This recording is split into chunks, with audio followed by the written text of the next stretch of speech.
walaupun ujian TWK itu menggunakan metode HOTS, HOTS itu kan di level tertentunya kita diminta menganalisa gitu ya, bukan menghafal. Betul, saya nggak salahkan itu. Menghafal itu bukan HOTS tapi LOTS ya, lower order thinking skill ya kan. Level rendah itu menghafal. Tetapi bagaimana kita bisa menganalisa jika kita tidak punya pengetahuan sama sekali, ya kan?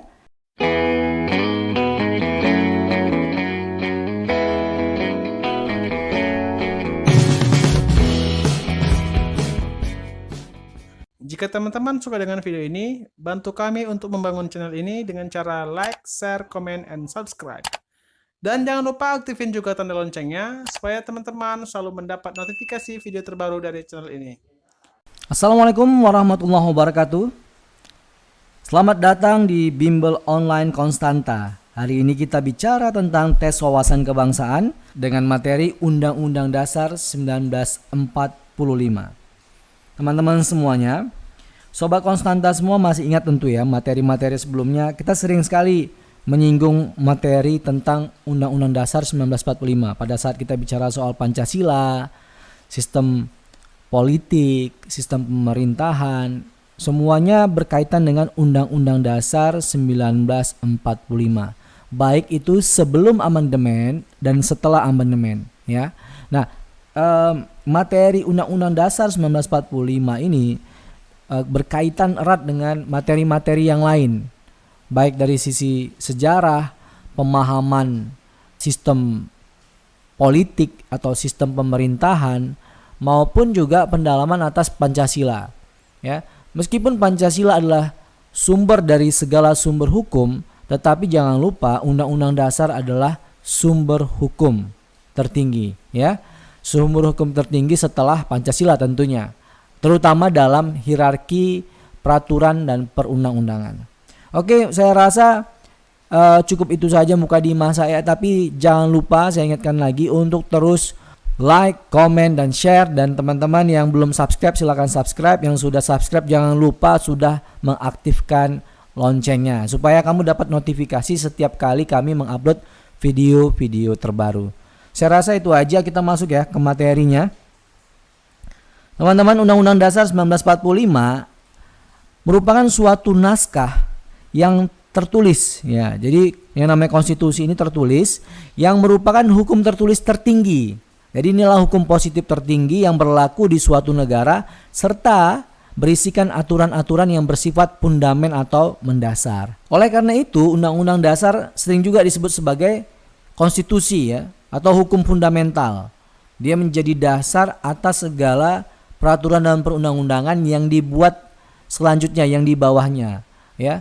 Yang kalau ada istilah lex superior derogat lex inferior. Nah, lex superiornya itu adalah Undang-Undang Dasar 1945. Makanya di Mahkamah Konstitusi itu undang-undang yang bertentangan dengan Undang-Undang Dasar 1945 ya, itu memang bisa di judicial review. Ya, bisa dibatalkan. Ya, bisa dibatalkan. Oke, kita masuk ke selanjutnya nih. Nah, menurut para ahli, Undang-Undang Dasar itu ada beberapa batasan-batasan ya. Menurut ini bacanya apa nih, Wade kali ya. Dalam bukunya berjudul Constitutional Law, Undang-Undang Dasar adalah suatu naskah yang memaparkan rangka dan menentukan dasar serta cara kerja badan atau lembaga negara. Ya. Sementara menurut Saleh, dalam bukunya yang berjudul Perkembangan Perundang-undangan Indonesia, Undang-Undang Dasar itu didefinisikan sebagai sebuah peraturan perundang-undangan yang tertinggi dalam suatu negara yang menjadi dasar segala peraturan dan perundang-undangan. Nah, ini pemahaman para ahli ya. Prinsipnya adalah bahwa Undang-Undang Dasar itu adalah hukum positif tertinggi, tetapi di sana sama adalah dasar atas segala penyusunan peraturan dan perundang-undangan yang lain yang di bawahnya tentunya. Nah, kedudukan Undang-Undang Dasar 1945 yaitu sebagai hukum dasar, sebagaimana yang sudah kami sampaikan tadi ya, bahwa Undang-Undang Dasar 1945 merupakan sumber hukum tertinggi dari keseluruhan produk hukum di Indonesia. Produk-produk hukum seperti undang-undang, peraturan pemerintah atau PP, peraturan presiden, ya, dan lain-lainnya yang ada di bawahnya, ya. Bahkan setiap tindakan atau kebijakan pemerintah harus dilandasi dan bersumber pada peraturan yang lebih tinggi. Ya. Finally, pada akhirnya harus dapat dipertanggungjawabkan apakah sesuai atau tidak sesuai dengan ketentuan Undang-Undang Dasar 1945. Sobat Konstanta semuanya, Undang-Undang Dasar 1945 dari sisi tata urutan peraturan perundang-undangan pertama kali diatur pada ketetapan MPRS nomor 20 1966 yang kemudian diperbaharui dengan TAP MPRS nomor 3 tahun 2000 dan yang terakhir diatur dengan Undang-Undang nomor 10 tahun 2004 tentang pembentukan peraturan perundang-undangan, di mana dalam pasal 7 diatur mengenai jenis dan hierarki peraturan perundang-undangan. Oke, next kita masuk materi selanjutnya. Undang-Undang Dasar 1945 dalam pasal 7 diatur mengenai jenis dan hierarki peraturan perundang-undangan. Yang pertama, yang paling tinggi adalah Undang-Undang Dasar Negara Republik Indonesia tahun 1945. Nah, yang di bawahnya itu undang-undang. Ya, undang-undang ini dibentuk oleh legislatif, bisa juga diusulkan oleh eksekutif. Nah, khusus untuk peraturan pemerintah pengganti undang-undang ini adalah murni haknya presiden, hak eksekutif, ya. Yang ketiga, peraturan pemerintah, keempat peraturan presiden, yang kelima adalah peraturan daerah. Nah, peraturan daerah ini ada level-levelnya, ya. Ada pemerintah provinsi bikin perda provinsi, ya kan? Ada pemerintah kabupaten kota bikin perda pemerintah kabupaten kota. Nah, yang paling rendah daerah pemerintah otonom paling rendah di Indonesia namanya desa, ya. Di beberapa tempat namanya bisa berubah-ubah, ya. Tetapi nama resmi itu adalah pemerintahan desa. Ada kampung, ada banjar. Nah, itu nama-nama lokal, tetapi nama umumnya di Republik Indonesia itu namanya desa. Nah, desa pemerintahnya bisa juga membuat peraturan desa, ya. Oke. Sifat Undang-Undang Dasar 1945. Sifat Undang-Undang Dasar 1945 sebagai berikut. Yang pertama, oleh karena sifatnya tertulis, maka rumusannya jelas. Merupakan suatu hukum yang mengikat pemerintah sebagai penyelenggara negara maupun mengikat setiap warga negara. Itu yang pertama. Yang kedua, sebagaimana yang tersebut dalam Undang-Undang Dasar 1945, bahwa UUD 1945 ini bersifat singkat dan sangat supel, fleksibel, memuat aturan-aturan, yaitu aturan-aturan pokok yang setiap kali harus dikembangkan sesuai dengan perkembangan zaman, selama memuat hak-hak asasi manusia. Itu yang kedua. Nah, yang ketiga, sifat dari Undang-Undang Dasar 1945 adalah memuat norma-norma, aturan-aturan, ketentuan-ketentuan, ya, yang dapat dan harus dilaksanakan secara konstitusional. Jadi nggak boleh bertentangan dengan konstitusi. Makanya ada judicial review di level undang-undang terhadap undang-undang dasar. Yang keempat, Undang-Undang Dasar 1945 dalam tertib hukum Indonesia merupakan peraturan hukum positif tertinggi. Ada lagi di atasnya, ya, hukum positif, ya. Nah, di samping itu juga sebagai alat kendali terhadap norma-norma hukum positif yang lebih rendah dalam hierarki tertib hukum Indonesia. Bisa ya, paham ya? Jadi sifat undang-undang itu bisa dibedakan jadi dua, ada yang fleksibel dan rigid. Nah, itu dia. Penentuan sifat tersebut dilihat dari cara perubahannya serta mudah tidaknya mengikuti perkembangan zaman. Oke, next. Fungsinya, setelah tadi kita ngomong sifat, sekarang kita ngomongin fungsi. Apa sih fungsi dari Undang-Undang Dasar 1945? Ya, fungsinya setidaknya ada 3, ya. Pertama, dia sumber hukum. Ya, tadi udah disampaikan berulang-ulang. Yang kedua, pedoman dalam penyelenggaraan pemerintah, dan yang penting yang ketiga nih, menjamin perlindungan hukum atas hak-hak anggota masyarakat. Nah, itu dia fungsinya, ada 3. Jangan lupa ya, sumber hukum, pedoman, dan penjamin perlindungan. Makna Undang-Undang Dasar 1945. Nah, ini penting juga, ya. Jadi, pokok-pokok pikiran dalam pembukaan Undang-Undang Dasar 1945 yaitu satu, negara melindungi segenap bangsa Indonesia dan seluruh tumpah darah Indonesia dengan berdasar atas persatuan dengan mewujudkan keadilan sosial bagi seluruh rakyat Indonesia. Nah, menurut pengertian ini dipahami bahwa negara kesatuan itu meliputi segenap bangsa Indonesia dan seluruhnya. Jadi negara mengatasi segala kondisi untuk segala paham, golongan, perseorangan, semuanya, ya. Negara menghendaki adanya persatuan meliputi segenap bangsa Indonesia seluruhnya. Itu yang pertama. Yang kedua, negara hendak mewujudkan keadilan sosial bagi seluruh rakyat Indonesia. Selaras ya, pembukaan Undang-Undang Dasar 1945 ini kan selaras, atau bisa dibilang ya emang itu isinya dari Pancasila. Nah, ini dia nilai-nilai dari Undang-Undang Dasar. Menurut Karl, ada beberapa nilai dari Undang-Undang Dasar, ya. Undang-Undang Dasar di mana aja nih ya secara umum. Yang pertama, nilai normatif. Ya, nilai normatifnya apa sih? Bahwa Undang-Undang Dasar itu berlaku secara efektif baik secara hukum maupun kenyataan. Itu yang pertama. Yang kedua, nilai nominal, yaitu secara hukum Undang-Undang Dasar tersebut berlaku, namun berlakunya tidak sempurna karena ada pasal-pasal tertentu yang tidak berlaku. Kadang-kadang ada begitu ya. Yang ketiga, sematik. Nah, yaitu secara hukum Undang-Undang Dasar tersebut berlakunya hanya untuk melaksanakan kekuasaan politik tertentu untuk kepentingan penguasa saja. Oke, naskah Undang-Undang Dasar 1945 sebelum dilakukan amandemen. Nah, ini penting nih. Materi-materi yang seperti ini penting sekali nih.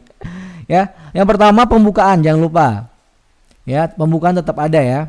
Bahkan di Undang-Undang Dasar sementara 1950 pun ada pembukaan, walaupun berbeda pernyataannya dibandingkan Undang-Undang Dasar 1945. Pembukaan ada mukadimah atau preambul.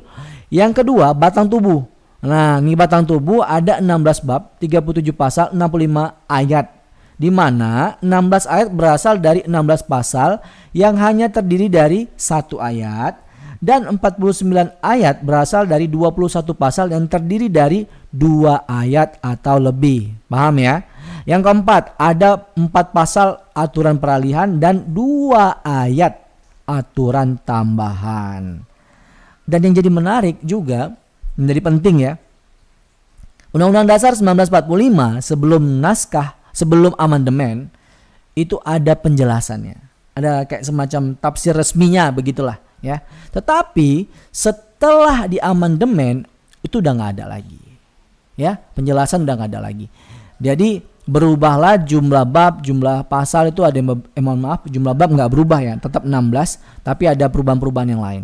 Pertama, tadi bab ya, bab tetap 16 bab. Kemudian pasal 37 pasal, ayatnya bertambah jadi 194 ayat, ada A, B, C, D malah. Terdapat 3 pasal peralihan dan 2 pasal tambahan. Nah, ini juga mengkonfirmasi materi sebelumnya tentang jumlah bab Undang-Undang Dasar setelah amandemen ya. Kami sudah rilis video, jadi kami mengkoreksi jumlah bab yang kami rilis di video sebelumnya ya. Ada kesalahan. Nah, untuk itu kami juga mohon maaf. Nah, dalam risalah sidang tahunan MPR tahun 2002 diterbitkan Undang-Undang Dasar Negara Republik Indonesia tahun 1945 dalam satu naskah. Nah, ini yang jadi rujukan. Jadi karena saking banyaknya takut bingung ya. Ada amandemen 1, 2, 3, 4. Jadi yang mana nih yang final ya kan? Nah, jadi pada tahun 2002 ada sidang tahunan MPR. Nah, sidang tahunan MPR itu menetapkan ya, menerbitkan adanya Undang-Undang Dasar satu naskah. Ya. Dan kompilasi tanpa ada opini apapun. Oke ya? Lanjut. Nah, kita balik lagi nih ke sejarah awal. Kalau masih ingat materi yang sebelum-sebelumnya ya, soal Pancasila dan soal sistem politik, sistem pemerintahan, kita ingat ada lembaga namanya BPUPKI. Ya, BPUPKI ini masih zaman Jepang nih dibentuk. Tanggal 29 April 1945, ya. Tujuannya adalah menyusun Undang-Undang Dasar 1945 dan juga memang persiapan kemerdekaan. Pada masa sidang pertama yang berlangsung dari tanggal 28 Mei sampai 1 Juni, Insinyur Soekarno pernah menyampaikan gagasan tentang dasar negara yang diberi nama Pancasila. Tapi nggak cuma Pak Soekarno ya waktu itu ya. Ada Pak Supomo, ada Muhammad Yamin ya. Jangan lupa prosesnya itu tidak sesederhana itu ya. Oke. Kemudian di tanggal 22 Juni, 38 anggota BPUPKI bentuk namanya Panitia 9. Kompres nih jadi 9 orang. Ya. Kompres 9 orang, muncullah yang namanya Piagam Jakarta. Ya kan? Masih ingat ya? Yang isinya itu mirip sekali dengan Pancasila atau pembukaan Undang-Undang Dasar sekarang, kecuali perbedaan di sila pertama ada kalimat dengan kewajiban menjalankan syariat Islam bagi pemeluk-pemeluknya. Ya. Maka naskah Piagam Jakarta tadi itu menjadi naskah pembukaan Undang-Undang Dasar 1945 yang disahkan pada tanggal 18 Agustus 1945 oleh PPKI, Panitia Persiapan Kemerdekaan Indonesia. Jadi kalau ditanya Pancasila itu sebenarnya lafal yang mana yang disahkan? Jawabannya yang di pembukaan Undang-Undang Dasar 1945. Bukan yang disampaikan Supomo, Soekarno, Yamin, bukan. Atau Piagam Jakarta sekalipun, tetapi yang walaupun secara substansi tentu merujuk pada pernyataan-pernyataan sebelumnya, tetapi kalau ditanya yang sah itu yang mana? Yang sah itu pertama kali yang ada di pembukaan Undang-Undang Dasar 1945. Nah itu jawabannya ya. Kemudian di sejarah jangan lupa juga bahwa ada KNIP. Nah, pengesahan Undang-Undang Dasar 1945 di dalam ada preambul juga jangan lupa tadi ya. Itu bersidang di 29 Agustus 1945, beberapa hari setelah proklamasi. Disahkan Undang-Undang Dasar 1945, disusun ya, yang disusun dari BPUPKI, nama badan ini tanpa ada kata Indonesia waktu itu. Karena hanya diperuntukkan untuk Pulau Jawa. Ya. Di Sumatera ada juga BPUPKI untuk Sumatera. Nah, maka di masa sidang kedua di tanggal 10 sampai 17 Juli ya, 1945 dan tanggal 18 Agustus 1945 PPKI itu mensahkan bahwa Undang-Undang Dasar 1945 sebagai Undang-Undang Dasar Republik Indonesia ya.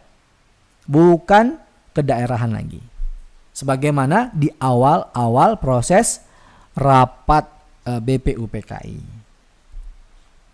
Nah, teman-teman semua, periode berlakunya Undang-Undang Dasar 1945 itu berlaku dari tanggal 18 Agustus 1945 sampai 27 Desember 1949. Jadi kurang lebih hanya 4 tahun.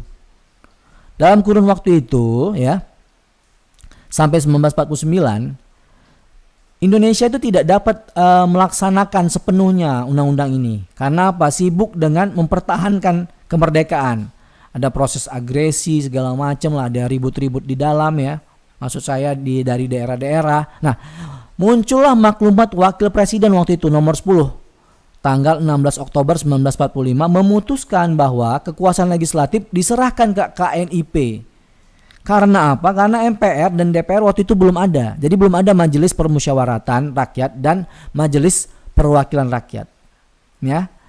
Tanggal 14 November 1945 dibentuk yang namanya Kabinet Semi Presidensial. Ya bisa juga dibilang semi parlementer kan?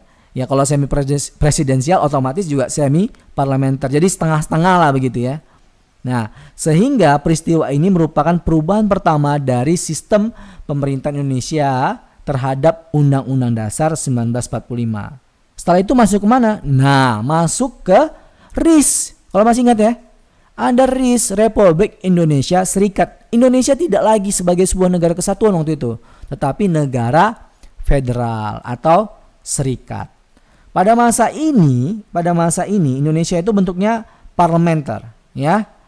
Ini merupakan bentuk pemerintahan dan bentuk negara federasi, yaitu negara di dalamnya terdiri dari negara-negara bagian yang masing-masing negara bagian memiliki kedaulatannya sendiri-sendiri, ya. Dan ini merupakan bentuk perubahan Undang-Undang Dasar 1945 yang mengamanatkan bahwa Indonesia adalah negara kesatuan. Apa yang terjadi tahun 1950? Nah, di tahun ini muncullah yang namanya Undang-Undang Dasar Sementara 1950, berlaku di tanggal 17 Agustus 1950 sampai 1959. 5 Juli, pasti udah tahu nih tanggal 5 Juli 1959 ini apa yang terjadi. Yang udah belajar berkali-kali pasti tahu lah ya. Nah, pada periode Undang-Undang Dasar 1950, Undang-Undang Dasar Sementara, ini diberlakukan sistem demokrasi parlementer. Ini murni parlementer. Disebut demokrasi liberal. Aduh, kalau sangat liberal lah pada saat itu ya. Pada periode ini ya, kabinet silih berganti, nggak stabil perpolitikan kita tidak stabil, pemerintah kita tidak stabil ya.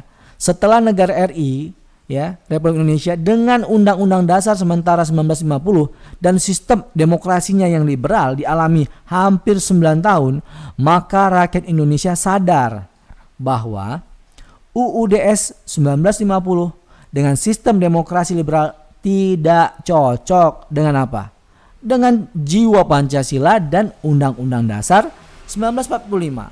Nah, beberapa aturan pokok itu mengatur bentuk negara, bentuk pemerintahan, pembagian kekuasaan dan sistem pemerintah Indonesia. Dan ini nggak cocok. Sehingga di tahun 1959 muncullah yang namanya Dekret Presiden. Salah satu isinya adalah undang-undang itu kembali lagi ke Undang-Undang Dasar 1945.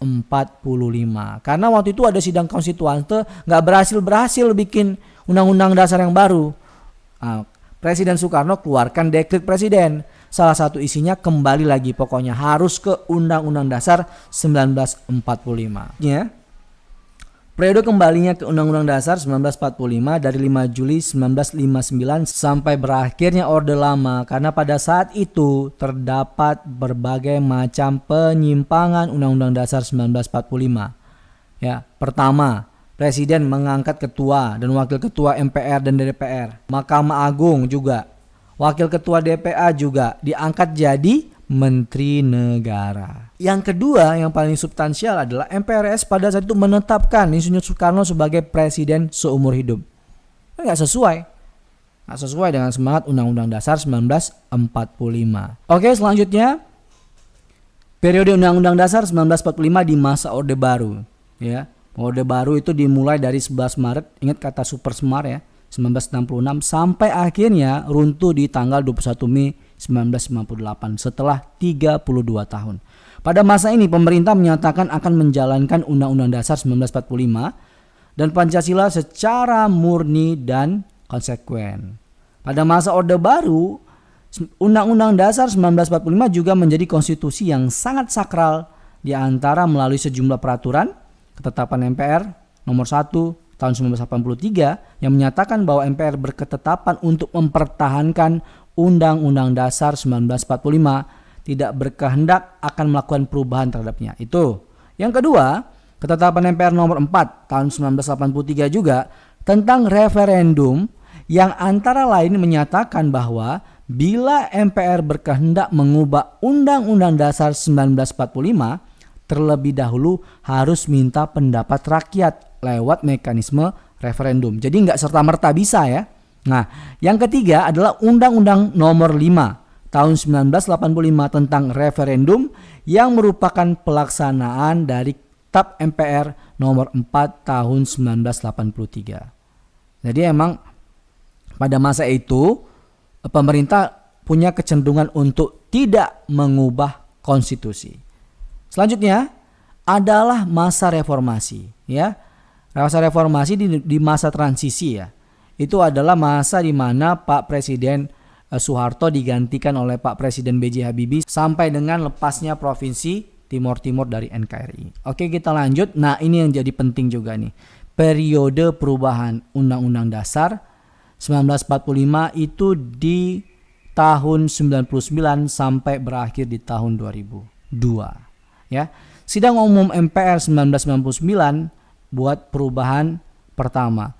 2000 perubahan kedua, 2001 perubahan ketiga, dan yang terakhir final adalah sidang tahunan MPR 2002 untuk amandemen yang keempat. Oke, saya rasa materinya cuma itu saja ya, sampai di sini dulu. Sebenarnya masih banyak materi-materi yang lain, cuman inilah yang kami rangkum untuk teman-teman supaya lebih mudah untuk belajar. Jangan berhenti membaca tentunya referensi-referensi yang lain supaya pemahaman kita, pengetahuan kita lebih mendalam ya. Walaupun ujian TWK itu menggunakan metode HOTS itu kan di level tertentunya kita diminta menganalisa gitu ya, bukan menghafal. Betul, saya nggak salahkan itu. Menghafal itu bukan HOTS tapi LOTS ya, lower order thinking skill ya kan. Level rendah itu menghafal. Tetapi bagaimana kita bisa menganalisa jika kita tidak punya pengetahuan sama sekali, ya kan? Nah, jadi kemampuan kita untuk menganalisa itu sangat didukung ya, sangat didukung dari ada atau tidaknya, banyak atau sedikitnya jumlah pengetahuan kita atas hal yang mau kita analisa. Jadi jangan malas baca ya. Jangan malas baca atau juga nonton video pembelajaran yang berkaitan dengan materi SKD.